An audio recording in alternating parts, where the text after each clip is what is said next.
நம்முடைய இரட்சகருமாகிய ஆண்டவராகிய இயேசு கிறிஸ்துவின் நாமத்தினால் இந்த மாலை வேளை கூடி வந்திருக்கிற உங்களை ஒரு அன்போடு கூட வாழ்த்தி வரவேற்கிறேன். நாம் தொடர்ந்து தியானித்து வருகிற வேத பகுதிக்கு நேராக நம்முடைய கவனத்தை செலுத்துவோம். ஏசாயா தீர்க்க தரிசன புத்தகத்தில் 32ஆம் அதிகாரம் 1-2 வசனங்கள். இது ஒரு ராஜா நீதியா அரசாளுவார், பிரபுக்களும் நியாயமாக துரைத்தனம் பண்ணுவார்கள். அவர் காற்றுக்கு ஒதுக்காகவும் பெருவெள்ளத்துக்கு புகலிடமாகவும் வறண்ட நிலத்துக்கு நீர்க்கால்களாகவும் முடாய்த்த பூமிக்கு பெருங்கண்மலையின் நிழலாகவும் இருப்பார். ஆமென். நமக்கு ஒரு அடைக்கலமாக நம்முடைய ஆண்டவர் இருக்கிறார், காற்றுக்கு ஒரு ஒதுக்கிடமாக இருக்கிறார் என்று சொல்லி நாம் செய்திகளை தியானித்தோம். இந்த நாளிலே பெருவெள்ளத்துக்கு ஒரு புகலிடமாக நம்முடைய ஆண்டவர் இருக்கிறார். ஆனால் செய்தியினுடைய தலைப்பு என்ன அப்படின்னா, தேவனுடைய எச்சரிப்பின் சத்தம். ஒன்றுக்கு ஒன்று சம்பந்தம் இல்லாத மாதிரி இருக்கும், கடைசியில் பார்ப்போம். இங்கே நாம் பார்க்கிறோம் பெருவெள்ளத்துக்கு புகலிடம் என்ற அந்த வார்த்தையை தியானிக்க போகிறோம். அருமையான கர்த்தருடைய பிள்ளையை உதாரணத்துக்கு இப்படி யோசித்து பார்ப்போம். நமக்கு இப்போ வெள்ளம் வருது, இந்தியா இலங்கையிலெல்லாம் சரியான வெள்ளமாக இருக்குது, காற்று எல்லாம் தெரியுது. இந்த சூழ்நிலையை வைத்து நம்முடைய மனக்கண்களுக்கு முன்பதாக நிறுத்தி பார்ப்போம். ஒரு மாடி வீடு இருக்கிறது, பக்கத்தில் ஒரு குடிசை இருக்கிறது. அந்த குடிசையிலே கணவன் மனைவி ஒரு குழந்தை இருக்கிறார்கள். அப்பொழுது செய்தி கேட்கிறார்கள். எப்படின்னா, இந்த சொல்கிறாங்களே இன்றைக்கி மழை பெய்யும், இத்தனை மில்லிமீட்டருக்கு பெய்யும், வெள்ளம் வரும், அப்படியெல்லாம் சொல்கிறது போல் செய்தி வருகிறது. அப்பொழுது இந்த மாடி வீட்டுக்காரர் அவர்களை பார்க்கிறார். பார்த்துட்டு அவர்கள் சொல்கிறாரு, வெள்ளம் வரும் பொழுது நிச்சயமாக உங்கள் வீட்டுக்கு என்ன செய்யும், தண்ணி வந்துடும். வந்தால் நீங்கள் சிறு குழந்தையோடு கூட நீங்கள் என்ன செய்வீங்க, மிகவும் அவதிப்படுவீங்க, ஒரு பெரியதான அழிவு தான் எல்லாம் சொல்கிறாங்க. எனவே நீங்கள் என்ன செய்யுங்க, எங்கள் வீட்டுக்கு வாங்க. எங்கள் வீட்டுக்கு வந்து எங்கள் மேல் மாடி இருக்கு இல்லையா, அப்படியே எங்கள் வீட்டு தண்ணி வந்தால் நம்ம எல்லோரும் எங்கே இருக்கலாம், மேல் மாடியில் இருந்து நாம் என்ன செய்யலாம், நம்முடைய ஜீவனை பாதுகாக்கலாம் என்று சொல்லி ஒரு அறிவுறுத்தலை சொல்லுகிறார். அந்த அறிவுறுத்தலை அலட்சியமாக எண்ணுகிறதும் அதை ஏற்றுக்கொண்டு உள்வாங்கி உள்ளே வருகிறதும் அவரவருடைய விருப்ப வெறுப்புகளை பொறுத்தது. தேவனுடைய வார்த்தையிலும் கூட இப்படி எச்சரிப்பின் சத்தங்கள் இருக்கும்போது அதை ஏற்றுக்கொள்ளுகிறதும் ஏற்றுக்கொள்ளாததும் அவரவருடைய விருப்ப வெறுப்புகளை பொறுத்தது. முடிவானது தேவனுடைய கரத்திலும் இருக்கிறது, அவரவருடைய கரத்திலும் இருக்கிறது. அருமையான கர்த்தருடைய பிள்ளை, அன்பான தேவ ஜனமே, இப்பொழுது நாம் இந்த நாட்களிலே அடிக்கடி பேசுகிறதும் அடிக்கடி சொல்லுகிறதும் அடிக்கடி கேட்கிறதுமான காரியங்களை பார்க்கும்போது 3ஆம் உலகப் போரின் ஒரு உச்ச நிலைமைக்கு வந்துவிட்டதாக எல்லாரும் கருதுகிறார்கள். என்ன அப்படின்னா, ஒரு யுத்த மேகம் இங்கே வந்திருக்கிறது, ஒரு பெரிய மலை, அழிவு என்கிற ஒன்று வரப்போகிறது என்று சொல்லி ஆய்வாளர்கள் பெரியவர்கள் என்ன செய்கிறார்கள் சொன்னால் அவர்கள் செய்திகளை வெளியிட்டு கொண்டிருக்கிறார்கள். அண்மை நாட்களிலே நடந்த சீரியாவுடைய காரியம், அதே வேளையில் என்னன்னு சொன்னால் நீங்கள் பார்ப்பீங்கன்னா இஸ்ரவேலுடைய காரியங்கள், சுற்றி இருக்கிற அரபு நாடுகளுடைய காரியங்களும் நீங்கள் அதே வேளை எசேக்கியேல் 38ஆம் அதிகாரம் வாசிக்கும் பொழுது 2ஆம் வசனத்திலிருந்து நீங்கள் பார்த்தீங்கன்னா அந்த இடத்துலேருந்து பார்க்கும் பொழுது ரஷ்யாவுடைய காரியங்கள் எல்லாம் சேர்ந்து வரும் பொழுது இந்த யுத்தத்துக்கு உண்டான ஒவ்வொரு பகுதியும் என்னது ஆயத்தமாகுகிறது என்பது நமக்கு தெரிந்து கொண்டே இருக்கிறது. எனவே இந்த நாளிலே நாம் என்ன செய்யணும் சொன்னால், இவ்வளவு பெரிய அழிவு வரப்போகிறது, இந்த அழிவிலிருந்து பாதுகாத்து கொள்ள, அதாவது சுனாமி போன்ற ஒரு பெரிய அலை வீச போகிறது, வாரிக்கொண்டு எல்லாவற்றையும் போக போகிறது என்கிற ஒரு காரியத்தை நாம் மனக்கண் முன்னதாக நிறுத்தி கொள்வோமே, ஆனால் ஒருவேளை நாம் தப்பித்துக் கொள்ளுகிறதுக்கு வாய்ப்பு இருக்கும் என்று நான் நினைக்கிறேன். அருமையான கர்த்தருடைய பிள்ளை, அன்பான தேவ ஜனமே, அப்படியா இருந்தா அந்த நாள் எப்படிப்பட்ட நாளாக இருக்கும் என்றால் அதுதான் கர்த்தருடைய ஒரு நாளாக இருக்கும். அந்த கர்த்தருடைய நாள் வரும் பொழுது என்ன நடக்கும் என்று ஏசாயா தீர்க்க தரிசன புத்தகத்தில் 13ஆம் அதிகாரம் 9ஆம் வசனத்தை வாசிக்கும் பொழுது கர்த்தருடைய உக்கிரக கோபமானது வெளிப்படும் என்று சொல்லி நாம் பார்க்கலாம். எனக்கு அருமையான கர்த்தருடைய பிள்ளை, அன்பான தேவ ஜனமே, அப்ப கர்த்தருடைய நாளிலே கர்த்தருடைய கோபமானது வெளிப்படும். நீங்க யோவேல் தீர்க்க தரிசன புத்தகத்தில் 2ஆம் அதிகாரம் 1ஆம் வசனத்தில் சீயோனிலே எக்காளம் ஊதுங்கள், என் பரிசுத்த பர்வதத்திலே எச்சரிப்பின் சத்தம் இடுங்கள், தேசத்தின் குடிகள் எல்லாம் தத்தளிப்புன்னு ஒன்று வரப்போகுது. அங்கே இங்கே ஓடி என்ன செய்கிறது என்கிற ஒரு நிலைமை வரப்போகிற நாள் அது சீக்கிரத்தில் இருக்கிறது. இன்றைக்கு நீங்க பார்த்தீங்கன்னு சொன்னா அறிவு நுட்பமும் அறிவின் காரியங்களும் எவ்வளவு தூரம் எல்லாவற்றையும் கொண்டு வந்து சேர்த்திருக்கிறது என்று சொல்லி பார்க்கலாம். அவனுக்கு இன்னும் வழிகளை அழகாக எல்லாவற்றையும் செய்து கொடுக்கிறது என்பதை நாம் கண்டுகொள்கிறோம். எனக்கு அருமையான கர்த்தருடைய பிள்ளையே, செப்பனியா புத்தகம் 1 அதிகாரம் 14-15 நீங்க வாசிக்கும் பொழுது கர்த்தருடைய பெரிதான நாள் சமீபித்திருக்கிறது. அவர் வருவார் வருவார் என்று சொல்லுகிற அந்த நாள் இப்பொழுது சமீபித்திருக்கிறது என்று சொல்லுகிறார். நீங்க பார்ப்பீங்கன்னா 15ஆம் வசனத்துல அது எப்படி இருக்குமா, அது இருளும் அந்தகாரமான நாள், அது மப்பும் மந்தாரமான நாள் என்று சொல்லி, அப்படிப்பட்ட ஒரு நாளை நானும் நீங்களும் காண வாஞ்சிக்கவே கூடாது என்பதுதான் என்னுடைய வாஞ்சையாக இருக்கிறது. நாம் அந்த நாளை பார்க்க ஆசைப்படக்கூடாது. அந்த நாள் எப்படி இருக்கணும் நாம் அதை நினைக்க கூடாது.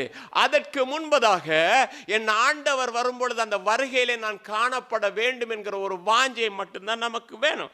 எனக்கு அருமையான கர்த்தருடைய பிள்ளை, அதுதான் சங்கீதக்காரன் சொல்லுகிறான், இப்படிப்பட்ட நாள்ல இருந்து நான் தப்பித்து கொள்ளும் பொழுது எப்படி இருக்குன்னா அவன் வாஞ்சியோடு ஒரு காரியம் சொல்றான். சங்கீதம் 26:9 வாசிங்க. என் ஆத்துமாவை பாவிகளோடும் என் ஜீவனை இரத்த பிரியோடும் கூட என் ஆத்துமாவை நீங்க என்ன செய்யுங்க, வாரிக்கொள்ளாதீங்க. அந்த சுனாமி வந்து எல்லாத்தையும் வாரினது போல ஒரு பெரிய அழிவு வர போகிறது, அதுல ஏன் ஆத்துமா மாட்டிக்க கூடாது ஆண்டவரே என்று சொல்லி அவன் வாஞ்சிக்கிறான். அருமையான கர்த்தருடைய பிள்ளை, அன்பான தேவச்சனமே, நான் ஆரம்பத்திலே சொன்னது போல என்னுடைய வீட்டிலே தஞ்சம் இருக்கிறது என்று சொன்னால் அறிவுரையை கேட்டு அதை ஏற்றுக்கொண்டால் தப்பித்துக் கொள்ள முடியும். எனவே ஜலப்பிரளயம் என்று ஒன்று வரும் பொழுது அல்லது வெள்ளம் என்று ஒன்று வரும் பொழுது மனிதன் தப்பித்துக் கொள்ளும்படியாக ஒரு காரியத்தை நாம் இந்த மாலை வேளையில பார்க்க நாம் வாஞ்சிக்கிறேன். அதே வேளை நாம் பார்ப்போமானால் இதை குறித்து ஆதியாகமத்தின் புத்தகத்தில் 6ஆம் அதிகாரம் 13-16 வரைக்கும் வாசிக்கும் பொழுது அங்க நாம் பார்க்கிறோம், பூமியில் என்ன நடந்தது சொன்னால் மனுஷர் பெருகினார்கள். பெருகும் பொழுது அக்கிரமம் மிகுதியாய் போனது. அந்த அக்கிரமத்தை கர்த்தர் பார்த்தா, இனிமேல் நான் எந்த காரியத்திலும் இதில் செய்ய வேண்டுமானால் ஒரே ஒரு காரியம் செய்யலாம், பூமியை அப்படியே அழித்து போடுவேன், என்னுடைய கோபத்தின் நிமித்தமாக அந்த பெருவெள்ளத்தினாலே அழித்து போடுவேன் என்று கர்த்தர் ஒரு முடிவுக்கு வந்தார். வந்தபோது அங்கே ஒரு மனிதனை பார்க்கிறார். அவனுடைய பேர் நோவா. அந்த மனிதன் என்ன செய்கிறான் சொன்னா, உத்தமனும் சன்மார்க்கனும் கர்த்தருக்கு பயப்படுகிற ஒரு மனுஷனுமாக இருந்தான் என்று சொல்லி 6ஆம் அதிகாரம் 8ஆம் வசனத்தில் நினைக்கிற வாசிக்கிறோம். அந்த மனிதனை பார்த்து ஆண்டவர் சொல்றாரு, இவ்வளவு பெரிதான ஜலப்பிரளயத்திலிருந்து நீ தப்பிக்க வேண்டுமானால் நீ ஒரு காரியம் செய்ய வேண்டும், நீ ஒரு பேழையை உண்டு பண்ண வேண்டும். அதாவது உனக்கு ஒரு கப்பலை உண்டு பண்ண வேண்டும் என்று சொல்லுகிறதை நாம் வாசிக்கலாம் 13ஆம் வசனத்திலிருந்து. தேவன் நோவாவை நோக்கி, மாமிசமான யாவரின் முடிவும் எனக்கு முன்பாக வந்தது, அவர்களாலே பூமி கொடுமையினால் நிறைந்தது, நான் அவர்களை பூமியோடு அடித்து போடுவேன். நீ கொப்பேர் மரத்தால் உனக்கு ஒரு பேழையை உண்டாக்கு, அந்த பேழையிலே அறைகளை உண்டு பண்ணி அதை உள்ளம் புறவுமாக கீழ்பூசு. நீ அதை பண்ண வேண்டிய விதம் என்னவென்றால், பேழையின் நீளம் 300 முழமும் அதன் அகலம் 50 முழமும் அதன் உயரம் 30 முழமுமாய் இருக்க வேண்டும். நீ பேழைக்குள் ஒரு ஜன்னலை உண்டு பண்ணி மேல்தட்டுக்கு ஒரு முழத்தால் தாழ்த்தியிலே அதை செய்து முடித்து பேழையின் கதவை அதன் பக்கத்திலே வைத்து கீழ் அறைகளையும் 2ஆம் தட்டின் அறைகளையும் 3ஆம் தட்டின் அறைகளையும் பண்ண வேண்டும். சரி, அப்ப ஆண்டவர் என்ன செய்தார் என்று சொன்னால், நோவாவை பார்த்து நீ ஒரு கப்பலை செய்ய வேண்டும். அருமையான கர்த்தருடைய பிள்ளை, அன்பான தேவ ஜனமே, இந்த பேழை அல்லது கப்பல் என்று சொல்லுகிறது நான் என்னுடைய சரீரம் என்று சொல்லி வைத்துக் கொள்வோம். நம்முடைய ஜீவியம் பாதுகாக்கப்பட அப்படிப்பட்ட ஒரு கோணத்திலே இன்றைக்கு நாம் என்ன செய்ய போறோம், செய்தியை தியானிக்க போகிறோம். முதலாவது ஆண்டவர் சொன்னாரு, நீ ஒரு மரத்தை தெரிந்து கொள்ளணும் அப்பா, அது கொப்பர் மரம் என்று சொல்லி. மரம் என்று சொல்லுகிறதை ஒரு வேத வசனத்தின் அடிப்படையிலே நம்மை ஒப்பிட்டு பார்ப்போமானால், லூக்கா எழுதின நற்செய்தி நூல்ல 23ஆம் அதிகாரம் 31ஆம் வசனத்தை வாசிக்கும் பொழுது அங்க பார்க்கிறோம், பச்சை மரத்துக்கு இவைகளை செய்தால் பட்டை மரத்துக்கு என்ன செய்ய மாட்டார்கள் என்றார். அப்ப ஆண்டவர் கேட்கிற, எனக்கே இந்த பாடா இருந்தா கைவிடப்பட்டால் உனக்கு எவ்வளவு பெரிய, அதாவது இந்த உலகத்திலும் பாடுகள் இருக்கிறது. நாம் எங்க போறோம்? முடிவின் காலத்துக்கு போறோம். முடிவு காலத்தில் நமக்கு எவ்வளவு பெரிதான பாடுகள் இருக்கும். அருமையான கர்த்தருடைய பிள்ளை, அன்பான தேவஜனமே, எனவே நீ தெரிந்து கொண்டு ஒரு படகு, அதாவது கப்பலை செய்யும் போது அதுல முக்கியமான சில காரியங்கள் இருக்கிறது. என்னவென்னு சொன்னால், ஒரு ஜன்னல் நீ கட்டாயம் வைக்கணும், ஒரு பெரிய கதவை என்ன செய்யணும், நீ கட்டாயம் வைக்க வேண்டும் என்று சொல்லுகிறதை பார்க்கிறோம். அருமையான கர்த்தருடைய பிள்ளை, அன்பான தேவஜனமே, முதலாவது ஜன்னலை குறித்து சொல்வேன் என்றால், ஜன்னலானது தரிசனத்தை குறிக்கிறது. ஜன்னலானது எப்பொழுது கர்த்தர் வருவார் என்பதை குறித்து ஆவலோடு எதிர்பார்த்து கொண்டிருக்கிறதை காட்டுகிறது என்று சொல்லலாம். அருமையான கர்த்தருடைய பிள்ளை, அன்பான தேவஜனமே, அப்ப ஆண்டவர் சொன்னாரு, நீ இந்த கப்பலை செய்யறதுக்கு இஷ்டப்படி நீ செய்து, இஷ்டப்படி நீ செஞ்சா அது சரின்னு சொல்லல. ஏன் தெரியுமா? அது ஒருவேளை மிதக்காமல் போகலாம். எனவே அது மிதக்க வேண்டுமானால் நான் அதற்கு ஏற்ற அளவு பிரமாணத்தையும் அதிலே கொள்ளக்கூடிய ஒவ்வொன்றையும் நான் கணக்கு வைத்திருக்கிறேன். உதாரணத்தை நீங்க பாத்தீங்கன்னு சொன்னா, மோசே ஆண்டவர் கூப்பிட்டாரு. ஆண்டவர் கூப்பிட்டு சொன்னாரு, நான் வாசம் பண்ணும்படி நீ எனக்கு ஒரு வாசஸ்தலத்தை உண்டு பண்ணு. யாத்ரா 25 நாம் பார்க்கிறோம். அங்க பாத்தீங்கன்னா என்ன சொல்றாரு ஆண்டவர்? சொன்னா, நான் வாசம் பண்ணும்படி நீ செய் அப்படின்னா அவனுக்கு தெரியும், அழகான ஒரு காரியத்தை செய்ய தெரியும். ஏனென்றால் அவன் ஒரு பெரிய கட்டிட கலைஞன், எகிப்தின் சாஸ்திரங்கள் எல்லாம் கற்று தேறினவன் என்று வேதம் சொல்லுகிறது. அப்படிப்பட்ட மனுஷன் ஒரு வார்த்தை சொல்லியிருந்தா எவ்வளவோ அழகா செய்திருப்பான், என்னென்னமோ எல்லாம் செய்திருப்பான். ஆனா கர்த்தர் அதை சொல்லல, அவனுக்கு ஒரு வரைபடத்தை காட்டுகிறார். இந்த முறைமையின் படிதானப்பா அது அமைக்கப்பட வேண்டும், அதற்கு அளவு பிரமாணங்களும் இருக்கிறது என்று சொல்கிறார். பார்த்தா ஒரு ஆசரிப்பு கூடாரம் செய்யறதுக்கு ஒரு வாசல் வை, ஒரு பலிபீடம் வை, ஒரு தொட்டி வை, பிரகாரம் இருக்கட்டும், பரிசுத்த ஸ்தலம் இருக்கட்டும், பரிசுத்த ஸ்தலத்திலே சில பனிமுட்டுகள் இருக்கணும், மேஜை இருக்க வேண்டும், குத்து விளக்கு இருக்கணும், அதே வேளை பார்த்தீங்கன்னு சொன்னா தூபபீடம் இருக்கணும். இது இங்க இருக்கட்டும்ப்பா. ஆனா அதுக்கு பிறகு மகா பரிசுத்த ஸ்தலம் என்று ஒன்று இருக்கிறது. அதிலே நீ என்ன செய்யணும் சொன்னா, ஒரு உடன்படிக்கை பெட்டியை செய்யணும். உடன்படிக்கை பெட்டியை செய்யணும் சொன்னா அவன் நினைச்ச மாதிரி ஒரு சின்னது செஞ்சிருப்பான் இல்லையா? ஆனா ஆண்டவர் அதுக்குன்னு ஒரு அளவு பிரமாணம் கொடுத்தா. ஏன் தெரியுமா? அதுக்குள்ள இருக்க வேண்டிய கற்பனை பலகை, அந்த மண்ணா வைக்கப்பட்ட பொற்பாத்திரம், அதே வேளை ஆரோனுடைய துளிர்த்த கோலானது அங்கே உள்ளடக்கத்தக்கதான ஒரு பெட்டியா இருக்கணும். அதுக்கு மேல கிருபாசனம் இருக்கணும். இத்தனையும் அவனுக்கு காட்டி கொடுத்தார். ஏன் தெரியுமா? இந்த அளவு பிரமாணத்தின்படி நீ செய்ய கவனமாயிரு என்று வேதம் சொல்லுகிறது. வேதத்தில் அப்படித்தானே போட்டிருக்கு, மலையிலே உனக்கு காண்பித்தபடி செய்ய நீ கவனமாயிரு என்று சொல்லப்படுக. அருமையான கர்த்தருடைய பிள்ளை, அன்பான தேவஜனமே, நினைத்த பிரகாரமாக இந்த கப்பலை நானும் நீங்களும் செய்ய முடியாது. நினைத்த பிரகாரமாக கிறிஸ்தவ ஜீவியத்தை அமைக்க முடியாது. தேவன் நமக்கு கற்றுக் கொடுத்திருக்கிற பிரமாணங்களின்படி அல்லாமல் இந்த ஜீவியத்தை முன்னெடுத்து நடத்த முடியாது. நீங்க நினைக்கிறாங்க எப்படி தெரியுமா? வேதம் கையில இருக்கு, ஜெபிக்க தெரியும், அது தெரியும், இது தெரியும், எப்படி வேணாலும் கட்டலாம். இல்ல, தேவன் ஒவ்வொன்றுக்கும் பிரமாணம் என்று ஒன்றை வைத்திருக்கிறார். இப்படித்தான் செய்யணும், இந்த விதத்துல தான் செய்யணும் என்று சொல்லி கர்த்தர் வைத்திருக்கிறார்.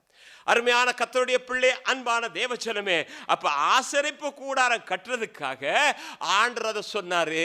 நீங்க பார்த்தீங்கன்னா சகரியா புத்தகத்துல 4ஆம் அதிகாரம் 10ஆம் வசனத்துல வாசிக்கும் பொழுது, செருபாபேல் ஆலயம் கட்டுகிறான். ஆலயம் கட்டும்போது என்ன அழகா இருக்கிறது என்று சொல்லல, செருபாபேல் கையில ஒரு தூக்கு நூல் இருக்கிறது. அந்த தூக்கு நூலை கர்த்தர் சந்தோஷமாக பார்த்தார் என்று வேதம் சொல்லுகிறது. வாசிக்கலாம். அற்பமான ஆரம்பத்தின் நாளை யார் அசட்டை பண்ணலாம்? பூமி எங்கும் சுற்றி பார்க்கிறவைகளாகிய கர்த்தருடைய 7 கண்களும் செருபாபேலின் கையில் இருக்கிற தூக்கு நூலை சந்தோஷமாய் பார்க்க. என்னது? செருபாபேல்ல கையில இருக்கிற தூக்கு நூலை இப்படி கட்டும் போது அப்படி கொண்டு வந்து வச்சு பார்க்கிறான். பார்த்தா ஒரு செங்கல் அங்க வெளியில தள்ளிக்கிட்டு இருக்கு. இல்ல அது மண்ணு வச்சு சரி செஞ்சிடும். இல்ல, ஒண்ணு அந்த செங்கலை அறுத்து வெளியில எடுக்கணும், இல்ல உள்ள தள்ளணும். அதுதான் தூக்கு நூல் வச்சு பார்க்கிறது இல்லையா? இன்றைக்கு தூக்கு நூலாய் கர்த்தருடைய வார்த்தையை வைத்து பார்க்கணும். இது தள்ளிக்கிட்டு இருக்குன்னா வெட்ட வேண்டிய இடத்துல வெட்டிடணும். இல்லாட்டி ஆலயத்தை கட்ட முடியாது. கர்த்தர் அதுல பிரியப்பட மாட்டாரு. அப்ப ஆண்டவர் சொல்றாரு, தூக்கு நூல் பிரமாணம் என்று ஒன்று இருக்கிறது, அந்த பிரமாணத்தின்படிதான் அப்பா கட்டணும். அருமையான கர்த்தருடைய பிள்ளை, இன்றைக்கு உலகத்திலே பார்க்கும் பொழுது யாரை குற்றம் சொல்லுகிறதற்காக அல்லது போனால் எங்களை பெரிதாக சொல்லுகிறதற்காக நான் சொல்லவில்லை. இன்றைக்கு கிறிஸ்தவ ஜீவியம் என்கிற எத்தனையோ விதத்திலே கேட்கும் பொழுது மிகவும் மிகவும் வேதனைக்குரிய நிலைமைகளிலே காணப்படுகிறது. ஒரே வசனத்தை வைத்து எத்தனையோ விதமாக எத்தனையோ அர்த்தங்களை சொல்லிக்கொண்டு எத்தனையோ விதமாக நடக்கிறார்கள். இவைகளும் சத்தியம் என்று சொல்லுகிறார்கள். கேட்கவே ஆச்சரியமாக இருக்கிறது. ஆனால் உங்கள் கருத்திலும் என் கருத்திலும் தேவன் கொடுத்திருக்கிற வார்த்தையை சரியான முறையில் தியானித்தால் தேவ ஆவியானவர் நம்மை பேசி வழி நடத்த உண்மையுள்ளவராக இருக்கிறார். நமக்கு அவர் சரியான ஒரு போதகராக இருக்கிறார். வழிநடத்துகிற ஒரு நல்ல மேய்ப்பனாக இருக்கிறார். கூடவே வருகிற ஒரு நல்ல சிநேகிதனாக இருக்கிறார் என்று வேதம் சொல்லுகிறது. அருமையான கர்த்தருடைய பிள்ளை, அன்பான தேவஜனமே, அப்படியா இருந்தா இன்றைக்கு சில நேரங்களில் பிரமாணத்தை கையில வைத்திருக்கும் பொழுது தேவ சித்தம் இதை சொல்லும், தேவ சித்தம் அதை செய்ய வேண்டாம் என்று சொல்லும். அதை பார்த்து எங்கெங்கெல்லாம் இருக்குதோ அந்தந்த இடத்திலெல்லாம் குறைகளை வெட்டணுமா இருந்தா தூக்கு நூல் பிரமாணமாகிய தேவனுடைய வார்த்தையை நம்முடைய கரங்களில் எடுக்கணும். அருமையான கர்த்தருடைய பிள்ளை, அன்பான தேவஜனமே, அப்ப நீங்க பார்த்தீங்கன்னா 2வது ஆண்டு சொல்றாரு, இந்த பிரமாணம் என்ன அப்படின்னா நீ செய்ய வேண்டிய ஒழுங்குமுறையை நான் உங்களுக்கு காட்டுறேன். இப்ப நான் சொன்னேன், நான் தான் அந்த கப்பல்னு சொன்னேன். இந்த கப்பலை எப்படி கட்டணுன்றதான் இன்னைக்கு பார்க்க போறோம். முதல்ல நீங்க வாசித்து பார்க்கும் பொழுது பார்க்குறீங்க, 6ஆம் அதிகாரம் 15ஆம் வசனத்துல நீங்க பார்த்தீங்கன்னாக்கோ அதன் நீளம் 300 முழம். அப்படிதானே? அது நீட்டை எப்படி இருக்கணும்? 300 என்று சொல்லும் பொழுது நமக்கு நன்றாக தெரிந்த பகுதிதான் வேதத்தில் எது அப்படின்னு சொன்னா 5ஆம் அதிகாரம் 22ஆம் வசனத்தில் ஆதியாகமத்தில் ஏனோக்கை குறித்து நாம் பார்க்கிறோம். வாசிங்க. இல்ல 22ஆம் வசனத்தை வாசிங்க. ஏனோக்கு மெத்துசாலாவை பெற்றபின் 300 வருஷம் தேவனோட சஞ்சரித்துக் கொண்டிருந்து குமாரரையும் குமாரத்திகளையும் பெற்றார். ஏனோக்கு 300 வருஷம் தேவனோடு சஞ்சரித்திருக்கிறான். அவன் கல்யாணம் கட்டி இருக்கிறான். அவனுக்கு பிள்ளை இருந்திருக்கு, குமாரரும் குமாரத்தி இருந்திருக்கிறாங்க. ஆனாலும் தேவனோடு சஞ்சரித்திருக்கிறான். அவனுக்கு இது எல்லாத்தையும் விட எது பெருசா இருந்தது? தேவன் பெருசா இருந்திருக்கு. அப்படித்தான் நான் நினைக்கிறேன். தேவனோடு செலவழிக்கிற நேரம், தேவனோடு நடக்கிறதை அவன் வாஞ்சித்தபடினால் இவைகளை விட அவைகள் அதை மேன்மையாக எண்ணினான். இன்னைக்கு நாம எதை மேன்மை எண்ணுவோம்?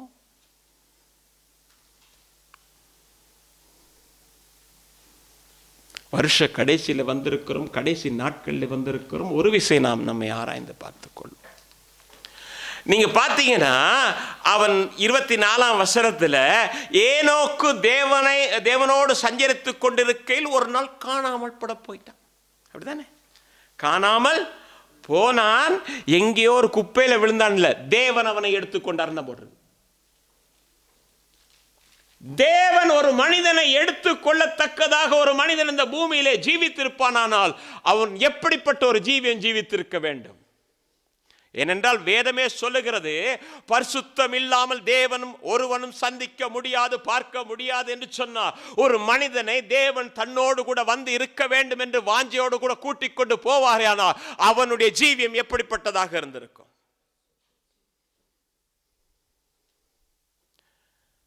அந்த ஜீவியத்துக்காகத்தான் கர்த்தர் நம்மை அழைத்திருக்கிறார்.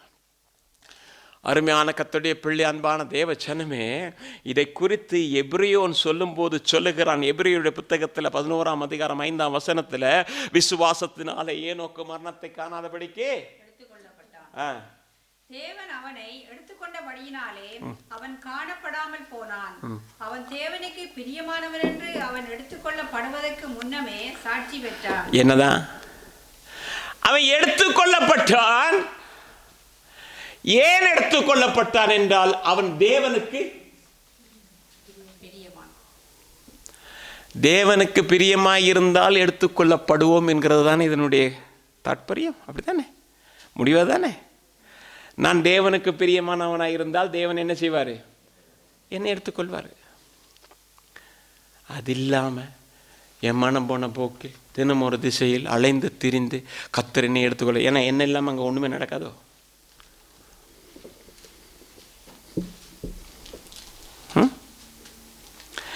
தேவன் தெரிந்து கொண்டார் இந்த பூமியிலே என்னை. உண்மை,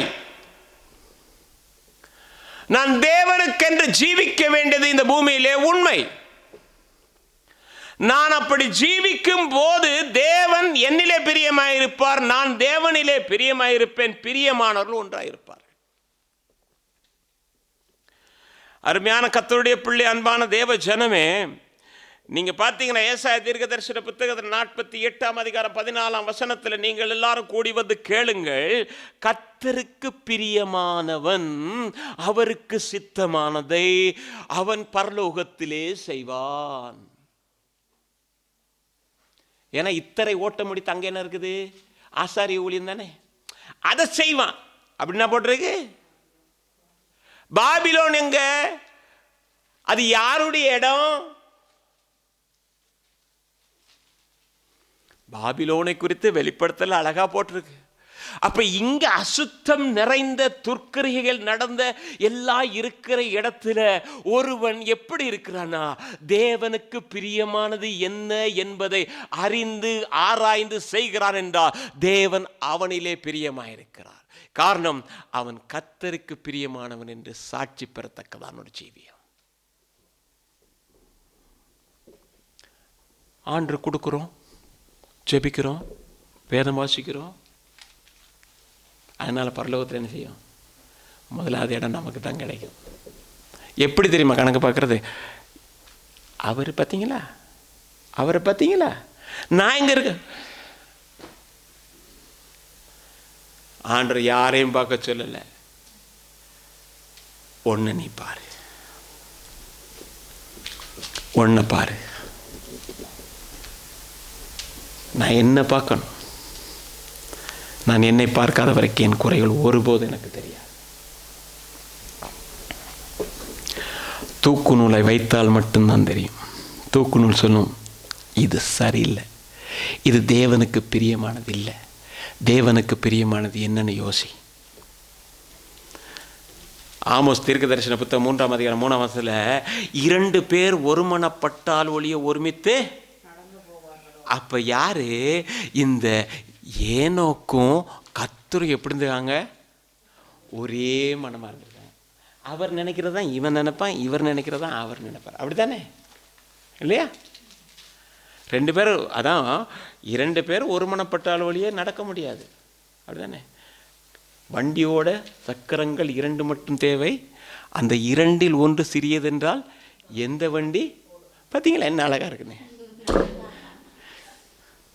கண்ணதாசே எழுதி வச்சான், கண்ணதாசே எழுதி வச்சான். இன்னைக்கு அது பெரிய சக்கரம், நான் சின்ன சக்கரம், ஓட முடியாது, கவிழ்ந்துடும். நம்மளால கத்திரம் கவிழ்ந்துருவார். அப்ப என்னன்னா 2 ஒரே அளவுல இருந்தா தான் ஓட முடியும். நம்முடைய வாழ்க்கையில் என்ன செய்யணும் சொன்னா, பார்க்கணும், இது பிரியமா இருக்குமா ஆண்டவருக்கு, இது பிரியம் இருக்காதோ அப்படின்றத கேள்வி மேல் கேள்வி கேட்கணும். ஜிஎல் மூடி அடிக்கடி நான் சொல்றது, ஒரு நாள் சனிக்கிழமை மாலை வேதத்தை பார்த்துக்கிட்டு இருக்காரு. உதவி ஊழியன் வந்து கேட்கிறான், ஐயா நாளைக்கு பிரசங்கத்துக்கு ஏதாவது ஆயத்தப்படுத்தி கொண்டிருக்கிறீர்களா என்று சொல்லி கேட்கிறான். இல்லப்பா, தூக்கு நூலை வச்சு பார்க்கிறேன், இன்னும் நான் கீழ்ப்படிய வேண்டியது என்ன இருக்குது. பெரிய ஊழியங்களை செய்த மனிதன், இன்னும் நான் கீழ்ப்படிய வேண்டிய. நம்ம நினைப்ப என்ன தெரியுமா, என்னத்தை இனிமே கீழ்ப்படிய இருக்குது, எல்லாம் கீழ்ப்படிஞ்சாச்சு. அது நம்மை நாமளே திருப்திப்படுத்தி ஏமாத்துகிற ஒரு காரியம் என்று கூட சொல்லலாம் என்று நினைக்கிறேன். சொல்லலை, இப்படி சொல்லிவிட்டார் பாருங்க, சொல்லலை நினைக்கிறேன். உங்களுக்கு மட்டும் இல்லை, எனக்கும் சேர்த்து தான் சொல்லிக்கிட்டு இருக்கேன்.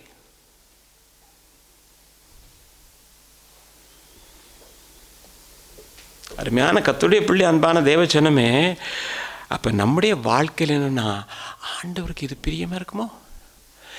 எதை செய்தாலும் தேவனுக்கு பிரியமானது, தேவ சித்தத்துக்கு உட்பட்டது, தேவன் இதை விரும்புவார், இதை விரும்ப மாட்டார் என்கிறதை தேவ வார்த்தையினூடாக அறிந்து ஆராய்ந்து ஆராய்ந்து ஆராய்ந்து நம்மை சரி செய்யணும்.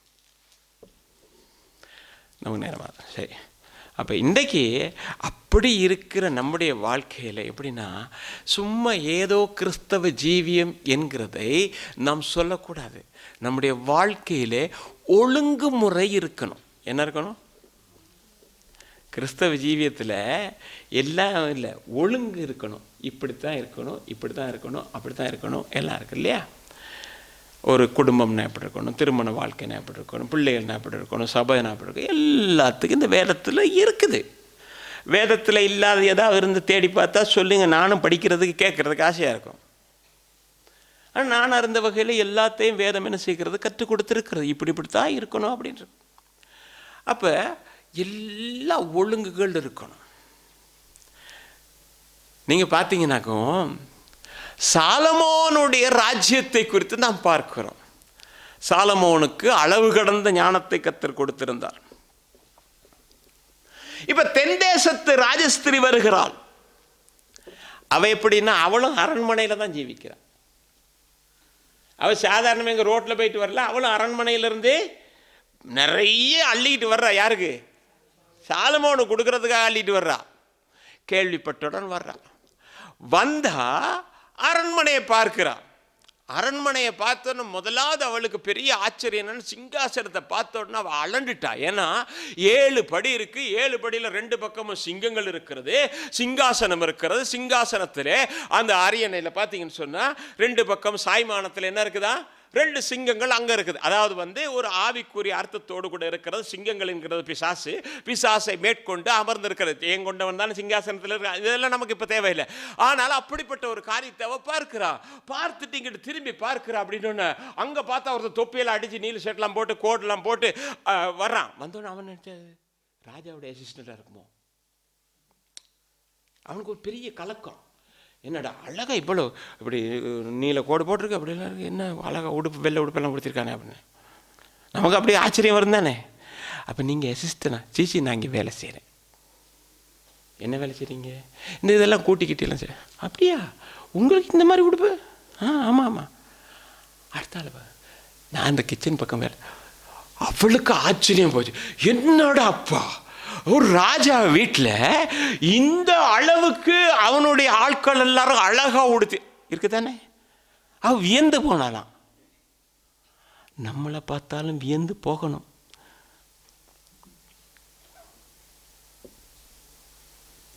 இப்போ தெரியும், இந்த கிறிஸ்துவ எனக்கு தெரியும். ஆனால் தயவு செய்து யாரும் இந்த மினுக்கிறத போட்டு வந்துடுறாங்க. போன வருஷம் அவரை நான் பட்ட பாடு தெரியும். இப்படி வந்துட்டாலும் பரவாயில்ல, மினுக்கத்தை போட்டு வந்துடுறாங்க. என்ன, நம்மளை பார்த்த தெரியணும். ராஜா விட்டு பிள்ளைங்க மாதிரி இருக்கணும். அலங்கோலமான உடுப்பு இல்லை, அழகான உடுப்பாக இருக்கணும், நேர்த்தியான உடுப்பாக இருக்கணும், நல்லா இருக்கணும்.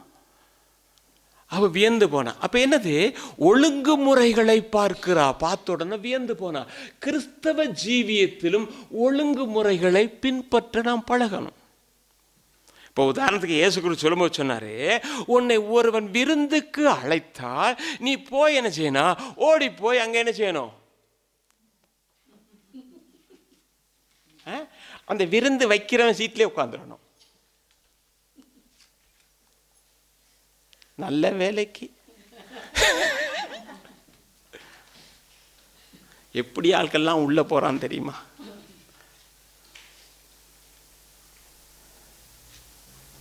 சொந்தக்காரர் யாருந்தா மன்னிச்சிருங்க. எங்க உட்காரன்னு தெரியலையே. சொன்னாரு, நீ பின்ன உட்காந்துரு, அவன் வருவான், வந்து என்ன செய்வான்னா உன்னை கூட்டிட்டு போய் முன்னால உட்கார வைப்பான். இது முன்னால உட்கார்ந்து கொண்டு போய் பின்னால வச்சிடறாங்க. போட்டு ஒவ்வொரு யூடியூப்லயும் அவன் பணக்காரன் ஆயிட்டான் இவனை வச்சு.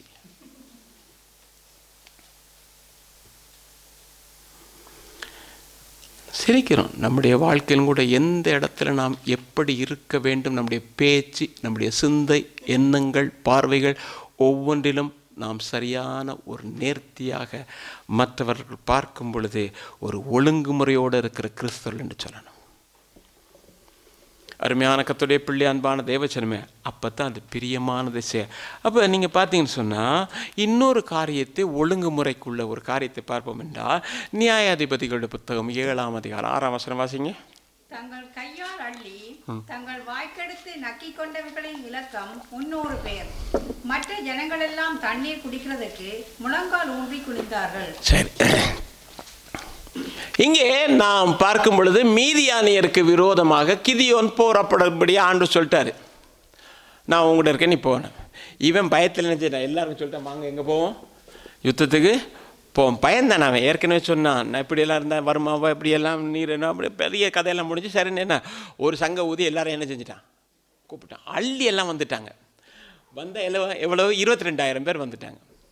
22,000 பேர் வந்த உடனே ஆண்டவர் கொஞ்சம் யோசித்தார். இதில் யாரோ 2 பேர் தான் போய் சண்டை பிடிச்சிட்டு வரப்போகிறான். வந்த இவனை அத்தனை பேர் என்ன சொல்லுவாங்க, எங்கள் பலம்தான். அது மேலே பார்த்தீங்கன்னா ஒரு வசனம் அழகாக வீம்புன்னு போட்டிருக்கோம். ஒரு 5 வசனத்துக்கு மேலே பார்த்தீங்கன்னா அவர் ஆண்டை தேர்ந்தெடுக்கும் போது வீம்புன்னு ஒன்று போட்டிருக்கோம்.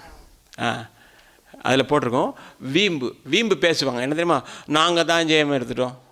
ரொம்ப பேர் அப்படி தானே, எங்களால் தான் தானே அப்படின்ற மாதிரி வீம்பு பேசுவாங்க. அப்படின்றதுக்காக ஆண்டு சொன்னார், ஒரு டெஸ்ட் வையப்பா, பயமும் திகிலும் உள்ளவர்கள் எல்லாம் என்ன செய்யலாம், நீங்கள் போகலாம். சொன்னது தான் தாம்சம். பாதி பேர் ஓடிட்டான். எப்படா இந்த செய்தி கேட்கணும் அப்படின்னு பாதி பேர் என்ன செஞ்சிட்டான். அப்படி ஆட்கள் சபையிலையும் இருக்கும்.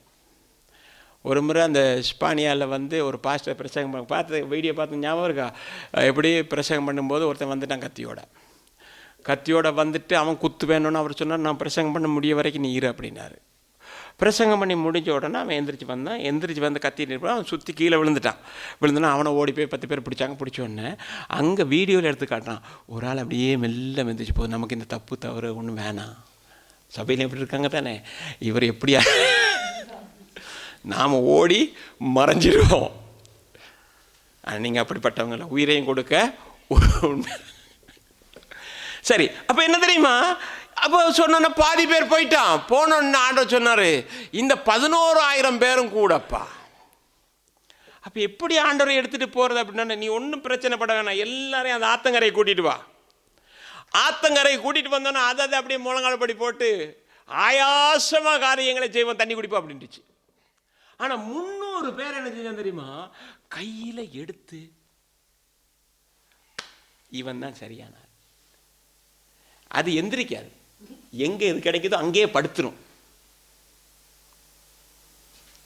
இது யுத்தத்துக்கு சரி வராது. எந்த இடத்துல எது தனக்கு சாகவாசமா கிடைக்குதோ அந்த இடத்துல படுத்துரும். ஆனா யுத்தத்துக்குன்னு போறதுக்குன்னு அழகுள்ள சில ஆட்கள் இருக்காங்க. இந்த 300 பேரை தேர்ந்தெடுத்துக்கப்பா அப்படின்னு. அப்ப முதலாவது இந்த 300 பேர் என்னன்னா, அவர்கள் ஆயத்தம் உள்ளவர்களாய் இருப்பார்கள் என்பது நமக்கு தெரிகிறது. இந்த 300 பேருடைய கரங்களை நீங்க பார்த்தீங்கன்னா இப்படிதான் இருக்குது இல்லையா? இது எதை நமக்கு கற்றுக் கொடுக்கிறது என்று சொன்னால், கர்த்தரை நோக்கி இருக்கிறதை கற்றுக் கொடுக்கிறது.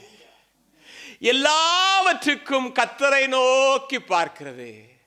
ஆண்டவரே, எனக்கு ஒத்தாசை வரும் பர்வதங்களுக்கு நேராக நான் பார்க்கிறேன். ஆண்டவரே, வானத்தையும் பூமியை உண்டாக்கின கர்த்தரிடத்திலிருந்து எனக்கு ஒத்தாசை வரும். ஆண்டவரே, என் சரீரத்துக்கு சுகம் வரும். ஆண்டவரே, என் பிள்ளைகளுக்கு நல்ல வாழ்வு அமையும். ஆண்டவரே, என் சபை கட்டப்படும். ஆண்டவரே, எனக்கு நல்ல காரியங்கள் நடக்கும். ஆண்டவரே என்று வானத்தை பார்க்கிற ஒரு அனுபவம் நம்முடைய வாழ்க்கையில் இருக்கா? எதுக்கெடுத்தாலும் ஆண்டவர் பார்க்கறது. திரு சொல்லுவான், அங்கே பார்த்து என்ன பிரயோஜனம்னா, அங்கேருந்து தான் வெற்றி வரும். அங்கேருந்து வராத வெற்றி எங்கிருந்தும் வராது.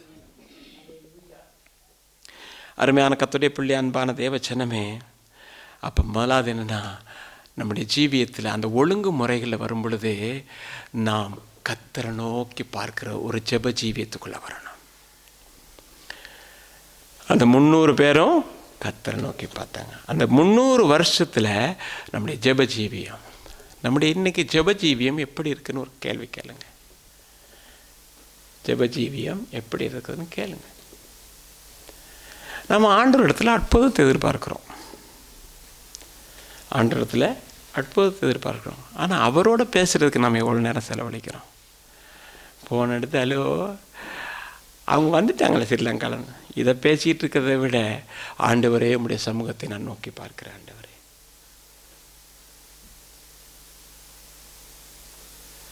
நமக்கு தேவையானவங்களை விசாரிக்கிற பிறகு தேவையில்லாதெல்லாம் விசாரிச்சுட்டு இருப்பாங்க. அதுதான் பெரிய போயிடு. கர்த்தரோட செலவழிக்கிறது நேரத்துக்கு ஆட்களுக்கு இல்லை. ஆனால் எதுக்கோ செலவழிக்கிறாங்க. ஆனால் அத்தனையும் ஏமாற்றத்தை கொண்டாடும். நீ தேவனுக்காக ஒதுக்குற நேரம் அற்புதத்தை கொண்டு வரும். அருமையான கர்த்தருடைய பிள்ளை, அன்பான தேவஜனமே, அடுத்தது அதன் உயரம் எவ்வளோ இருக்கணும்? 30 முழம். அப்படி தானே? அதனுடைய உயரம் 30 முழமாக இருக்கணும். இந்த 30னா நமக்கு என்ன ஞாபகம் வருது?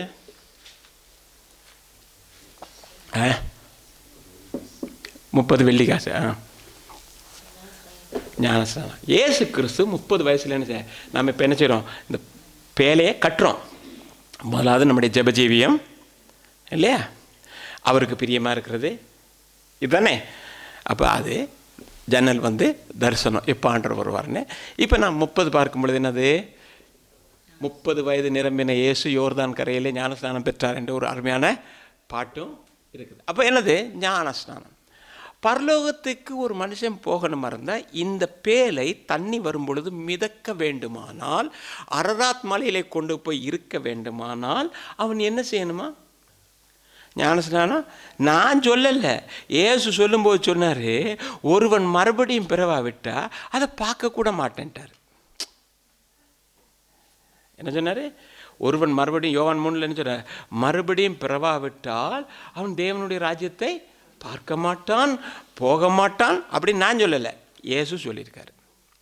சரி, ஞானஸ்நானம் எடுத்தாச்சு. இப்போ நாம் எல்லாரும் ஞானஸ்நானம் எடுத்துட்டோம் இல்லையா? எடுத்தா ஞானஸ்நானம் எடுத்த உடனே அன்னைக்கு கொஞ்சம் பேர் என்ன செஞ்சிட்டான், அவன் பாட்டுக்கு, கொஞ்சம் பேர் இல்லை, எல்லாரும் அவன் பாட்டுக்கு என்ன செஞ்சிட்டான், போயிட்டு வீட்டில் பாட்டி. என்ன பாட்டி? நீங்கள் ஞானஸ்நானம் எடுத்துட்டீங்க, நீங்கள் கர்த்தருடைய பிள்ளை ஆகிட்டீங்க, அடுத்தது புது நன்மையா அது உங்களுக்கு தருவாங்க. அப்போ சாப்பிட, இன்னைக்கு அப்பம் சாப்பிட்றதுக்கு ஞானஸ்நானம். மனம் திரும்பி பாவ அறிக்கை செய்து கர்த்தராகிய இயேசு கிறிஸ்து பாவத்தை மன்னித்தார் என்றும் எனக்காக அவர் மரித்தார் என்றும் சரியான உணர்வோடு எடுக்காமல் இருந்தால் ஞானஸ்நானமே இல்லை. கூப்பிட்டு கொடுக்குறான், 10 வயசா, வா இங்கே வா, ஓய் பந்தடிக்கிற விட்டு வாடா, அவனை தண்ணியில் ஞானஸ்நானம் தரேன். நான் பார்த்துருக்கேன். எத்தனை வீடியோ இருக்குது தெரியுமா? வேதனை. என்னது? நான் இத்தனை பேருக்கு கொடுத்துட்டேன். எத்தனை பேருக்கு? பவுல் சொல்ற, இன்னாருக்கு நான் அது இல்லாமல் வேற யாரும் கொடுத்தேன்னா எனக்கு தெரியும். அப்படித்தானே சொன்னார். இது எங்கள் சபையில் இன்னைக்கு 150 பேர் எடுத்தாங்க. எத்தனை பேர்? அது பந்தடிக்கிறதெல்லாம் ஓடி எடுத்து, அது ஒரு பாஸ்டர் என்ன செய்கிறாரு, ஸ்விமிங் பூலில் நீந்துறாரு, ஞானஸ்நானம் கொடுத்து நீச்சல் அடிக்கிறார்.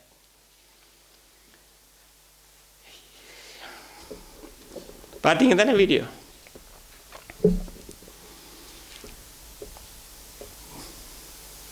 பார்த்தீங்களா? நான் குறைன்னு சொல்லலை, கொஞ்சம் ஒரு பயபக்திக்கு ஏதுவான ஒரு காரியம் வேண்டாமா? நாம் நீந்துறவங்க தான், தண்ணியில் நீந்துறவங்க, சேத்துல நீந்துறவங்க, ஆற்றுல நீந்துறவங்க எல்லாம் சரி, ஓகே. ஆனால் ஒரு தேவ சமூகத்தில் தேவ காரியத்தை செய்யும்போது தேவ மனிதன் தேவ விதமாக நடக்க பழகணும். வழிப்போக்கர்களைப் போல இருக்கக்கூடாது. அப்போ என்னது? ஞான ஸ்நானம் கட்டாயம் எடுத்தே ஆகணும். எடுக்காமல் எங்கே போக முடியாது? மேலே போக முடியாது. அப்போ ஞானஸ்தானம் எடுத்த உடனே இன்றைக்கு மேலே போகிறதுக்கு அடுத்த காரியம் என்ன தெரியுமா செய்யணும்? நான் சொன்னேன், அவன் பாட்டுக்கு போயிட்டானே. ஆனால் இயேசு ஒரு காரியம் செஞ்சார். அப்போஸ்தலர் 4ஆம் அதிகாரம் 31ஆம் வசனத்தை வாசிங்க. இல்லை மன்னிக்கிறோம், லூக்கா எழுதின நற்செய்தி நூல் 3ஆம் அதிகாரம் 21ஆம் வசனம்.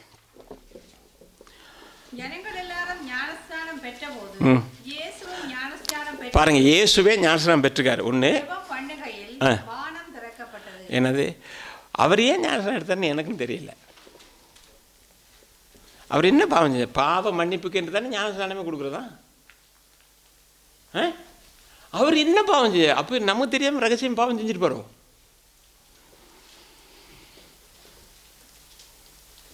பாவி தானே மனம் திரும்பி ஞானஸ்நானம் எடுக்கணும். யோவான் அவருக்கு தடை பண்ணிட போது அவர் சொல்லுகிறாரு, இப்படி எல்லா தேவ நீதியையும் நிறைவேற்ற வேண்டியது நமக்கு ஏற்றதா இருக்கிறது. இது என்னுடையதல்ல, தேவனுடைய நீதி. நானே விட்டுட்டா பின்னால் வர்றவங்க என்ன செய்வாங்க? அவரே எடுக்கல, அந்த கல்லை எடுக்கல, திருப்பி என்னது நான் எடுக்கணும் கேட்பாங்களா? இறங்கிட்டேன். அடுத்த ஞானஸ்நானம் எடுத்துட்டு ஆண்டவர் என்ன செஞ்சாரா? ஜெபம் பண்ணினார். அப்படிதானே? ஏன்னா இனிமே தான் சோதனையே ஆரம்பம். இந்த சபையில் ஒரு ஆள் ஞானஸ்நானம் எடுத்தான், அதுக்கு பிறகு இது வரைக்குமே காணலை. 5000 சொச்சமாக நட்டோம், 5000 சொச்சங்கிட்ட நட்டோம். அவரை ஞானஸ்நானம் எடுக்கிற இன்னொரு ஆள் போய் இன்னொரு ஆள்கிட்ட கேமரா வாங்கிட்டு வந்து, இப்போ தெரியுதா, அதை ட்ராவலில் விட்டு ஞானஸ்நானம் கொடுத்து ஒரு பக்கம் சந்தோஷம், இன்னொரு பக்கம் வேதனை. ஆனால் அந்த ஆளை இது வரைக்கும் பார்க்கல. கர்த்தர் ராஜ்யம் பிரவேசித்தார் தெரியல.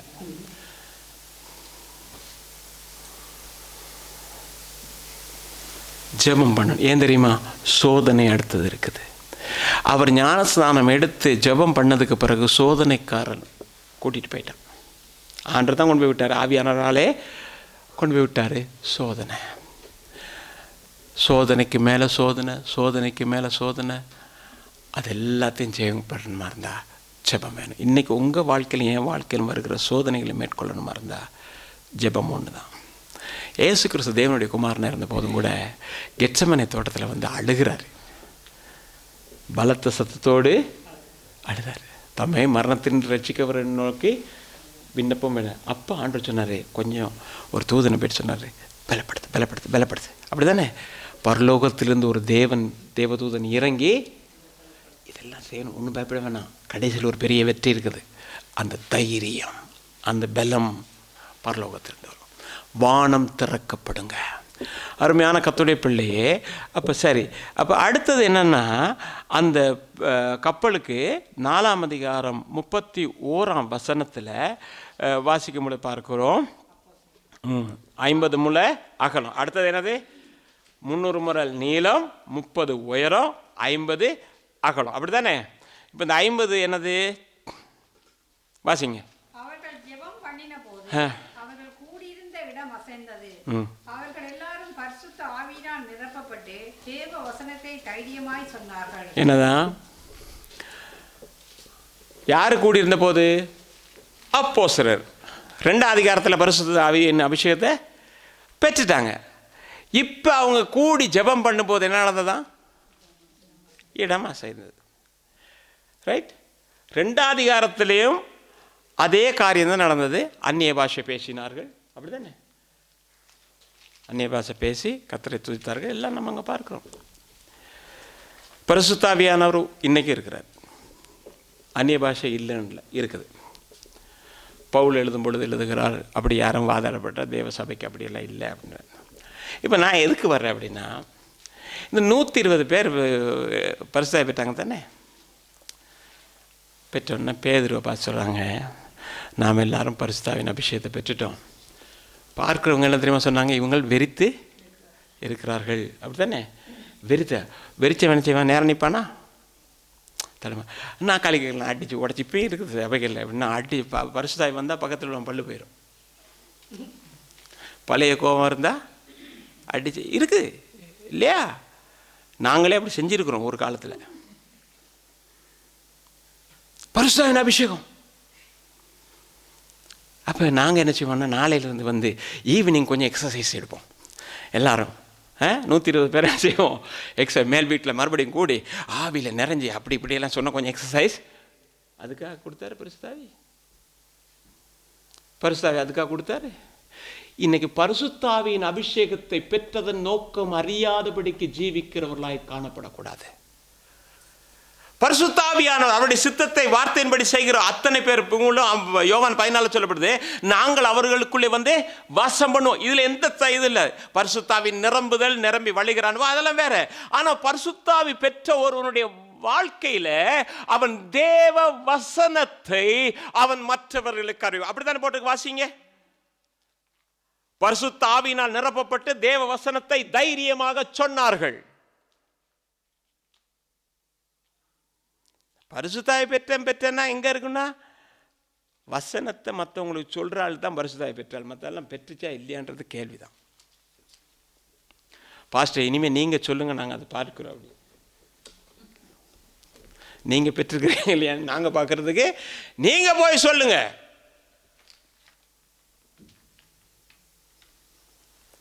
பரிசுத்தாவி பெற்ற மனுஷனால இருக்க முடியாது. ஏனென்றா ஆண்டவர் சொன்னாரு, உன்னதத்திலிருந்து ஆவி ஊற்றப்படும் பொழுது நீங்கள் பூமியிலே எனக்கு சாட்சிகளாக யூதாவிலும் சமாரியாவிலும் எருசலேமிலும் என்ன செய்வீங்க?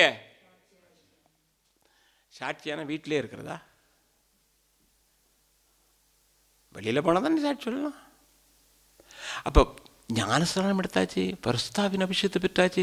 பரிசுத்தாவின் அபிஷேகத்தை பெற்றால் நாம் ஆண்டவருக்கென்று காரியங்களை செய்யணும். தேவ ராஜ்யத்தை குறித்து மற்றவர்களுக்கு சொல்லணும். பேதுரு உடனே எழுந்து நின்று சொன்னான். அந்த 11 பேரோடும் கூட எழுந்து நின்று சொன்னான், நீங்கள் சிலுவையில் அறைந்த இயேசு கிறிஸ்துவை தேவன் மரித்தோரிலிருந்து எழுப்பினார் என்பதற்கு இவர்கள் எல்லாம் சாட்சி அப்படின்னா. ஏன்னா அடிபட்ட அவங்க அடிபட்டுட்டோம் அப்படின்னு. அப்படி ஒரு கூட்டம் இருக்கு. பவுல் தான் சொன்னார், என்ன தெரியுமா? என் கட்டுகளோட கூட கட்டு சேர்க்கறதுக்காக என்ன செய்கிறாங்க. ஆனால் அவர் சொன்னார், வஞ்சகத்தினால் என்ன கிறிஸ்து அறிவிக்கப்படுறாரு போதும். இன்னைக்கு பரிசுத்தாவின் அபிஷேகம் பெற்ற ஒவ்வொருவரும் நீங்கள் ஒரு அந்நிய பாஷை பேசுறது ஆவில அதெல்லாம் இல்லை. நான் சொல்கிறேன், நான் நிரப்பப்பட்டது உண்மையானால் என் பாத்திரம் நிரம்பி வழிகிறதா இருந்தால் அந்த பாத்திரம் மற்றவர்களுக்கு ஆசீர்வாதமாக இருக்கணும். அவள் எண்ணெயை ஊற்ற ஊற்ற ஊற்ற ஊற்ற பாத்திரம் என்ன செஞ்சு, அப்போ எனக்குள்ளே இருக்கிற எண்ணெயை நான் பாத்திரங்களுக்கு ஊற்றும் போது அவைகளும் நிரப்பப்படும். அருமையான கர்த்தருடைய பிள்ளை, அன்பான தேவஜனமே, அப்போ இந்த நிலைமையில், அதாவது 300 நீளம், 30 உயரம், 50 அகலம், இதில் என்ன செய்கிறாருன்னா அப்படியே படகை கட்டிட்டாரு, ஜன்னலை வச்சுட்டாரு. இப்போ கதவுன்னு ஒன்று வச்சுருக்காரு. சரியா? இந்த கதவு இப்போ மூடுற கடைசி நேரத்தில் தான் நம்ம வந்துட்டோம். கடைசி நேரத்தில் வந்துட்டோம். நம்ம ஊரில் இல்லாட்டி இங்கேயும் நினைக்கிறேன் பார்த்துருப்பீங்க, இந்த ட்ரெயின் எல்லாம் எடுப்பாங்க தானே. எடுக்கும்போது அந்த டிடி இருப்பார். என்ன செய்வார் எடுக்கிறதுக்கு முதல்ல? அடிப்பாரா? ஏன்? கதவு மூடணுன்னா ட்ரெயின் போயிடும், கதவு மூடணுன்னா ட்ரெயின் போயிடும். அப்படி சொல்கிறாரா இல்லையா சிஸ்டர்? இல்லை, நானும் பார்த்தேன் என்னடா அப்படின்னு. இங்கே கப்பல் போகும்போது அடிப்பான், உருன்னு அடிப்பான். எல்லா இடத்துலையும் சங்கு இருக்குது, ஒன்றும் பயப்பட தேவையில்லை. என்ன, நீ ஆயத்தமா இருந்து உள்ள போயிரு. எல்லாம் முடிந்தவுடன் ஆண்டவர் கதவை அடைச்சிட்டாரு. அடைச்சதுக்கு பிறகு அது அப்படியே எடுத்துக்கொள்ளப்பட்டது. அருமையான கர்த்தருடைய பிள்ளை, அன்பான தேவ ஜனமே, இதை குறித்து பவுல் சொல்லும்போது சொல்லுகிறார், 1 கொரிந்தியர் புத்தகம் 15ஆம் அதிகாரத்திலே, இதோ ரகசியத்தை உங்களுக்கு அறிவிக்கிறேன், நாம் எல்லாரும் நித்திரை அடைவதில் ஆகிலும் கடைசி எக்காலம் துணிக்கும் போது நாம் ஒரு நிமிஷத்தில் என்ன செய்வோம்? இமை பொழுதிலே நாம் எல்லாரும் மறுரூபமாகிடுவோம். ஒரே நிமிஷம் கிழக்கிலும் மேற்கிலும் வடக்கிலும் தெற்கிலும் இருக்கிற எல்லாரும் மறுரூபமாயிருவாங்க. நீங்க பாத்தீங்கன்னு சொன்ன 1 தெசலோனிக்கேயர் புத்தகத்தில் 4ஆம் அதிகாரம் 16ஆம் வசனத்தில், ஏனெனில் கர்த்தர் தாமே ஆரவாரத்தோடும் பிரதான தூதனுடைய சத்தத்தோடும் தேவ எக்காலத்தோடும் கூட இறங்கி வருவார். வரும் பொழுது நாம் எதிர்கொண்டு போவோம், ஆனாலும் நாம் மரித்தவர்களுக்கு முந்திக் கொள்கிறது இல்லை என்று பவுல் சொல்லுகிறார். அப்ப கடைசி விசில் கேட்கிற காலத்துக்கு வந்துட்டோம், சங்கு ஊதுற காலத்துக்கு வந்துட்டோம். அருமையான கர்த்தருடைய பிள்ளையே, எனவே இந்த கப்பல் எடுக்கப்படணும்னு நாம் விசுவாசிக்கணும், வாஞ்சிக்கணும், செயல்படணும். தேவனுக்கு பிரியமானது செய்யணும், ஜெபஜீவியம் நம்ம கூடணும்.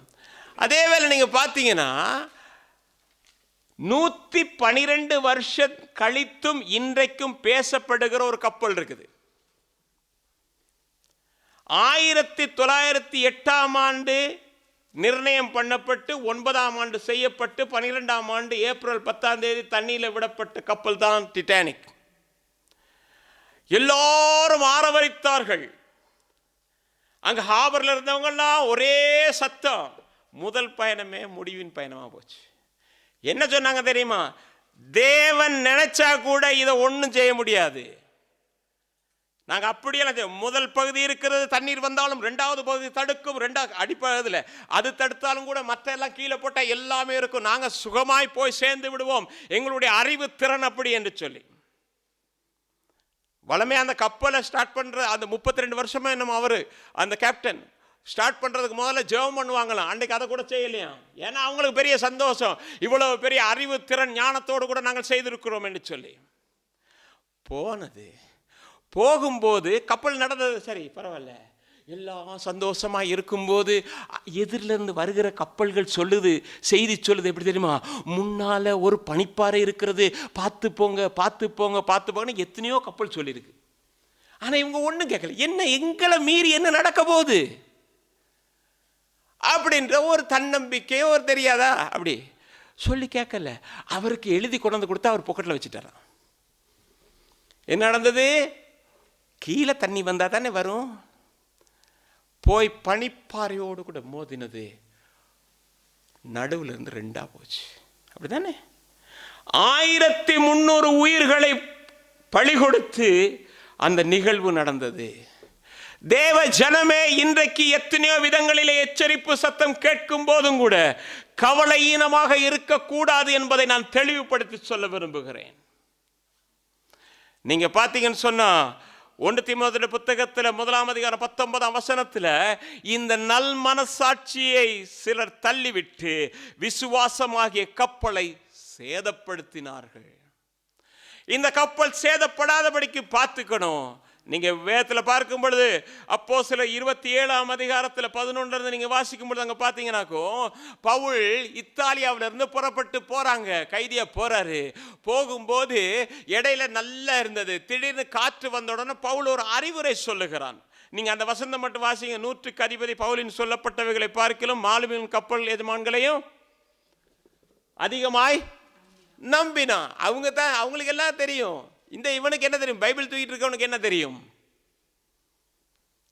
அவங்க படிச்சிருக்கிறாங்க, கப்பல் எப்படி போகணும் தெரியும். இவனுக்கு ஒன்றும் தெரியாது, நம்பினான். ஆனால் என்ன நடந்தது? கப்பல் உடஞ்சி போச்சு. நீங்க கீழே பார்த்தீங்கன்னா இருக்கும். அப்போ மறுபடியும் இந்த ஐடியா கொடுத்தவெல்லாம் இருந்துச்சுன்னா மெல்லமா நழுவி இறங்கி ஓடலான்னு பார்க்குறான். பவுல் சொன்ன இவனால விட்டுறாது. இப்போ இந்த செய்தி கேட்ட உடனே நீங்க பார்த்தீங்கன்னாக்கோ, மறுபடியும் அவங்க எல்லாம் என்ன செஞ்சாங்கன்னு சொன்னா, அந்த கப்பல் உடஞ்சோடனே யாரை முதலாவது போடலான்னு யோசித்தாங்க தெரியுமா? பவுல். ஏன் தெரியுமா? இவனால தான் நம்ம மாட்டிக்கிட்டோம். ஆனால் பவுல் அங்கேருந்து அப்படியே தப்ப வச்சு கப்பல் உடஞ்ச போது ஒவ்வொருத்தரும் சிறு சிறு துண்டுகளாக பிடித்துக்கிட்டு எங்கே வந்துட்டாங்க? கரைக்கு வந்துட்டாங்க. அருமையான கர்த்தருடைய பிள்ளை, அன்பான தேவச்சனமே, 100க்கு அதிபதி பவுலை காப்பாற்ற மனதாக இருந்து அவருடைய யோசனையை தடுத்து நீந்தத்தக்க ஒரு முந்தி நீந்திக் கொள்ளுங்கள். அவங்களோட அந்த யோசனையின்படி எல்லா கப்பலும் உடஞ்சி போச்சு. இன்றைக்கு உனக்கு பலவிதமான யோசனைகளை உலகத்தில் கிடைக்கலாம். ஆனால் விசுவாசமாகி இந்த கப்பல் சேதப்படாதபடிக்கு பார்த்துக்கொள்ள கர்த்தர் நமக்கு உதவி செய்வாராக.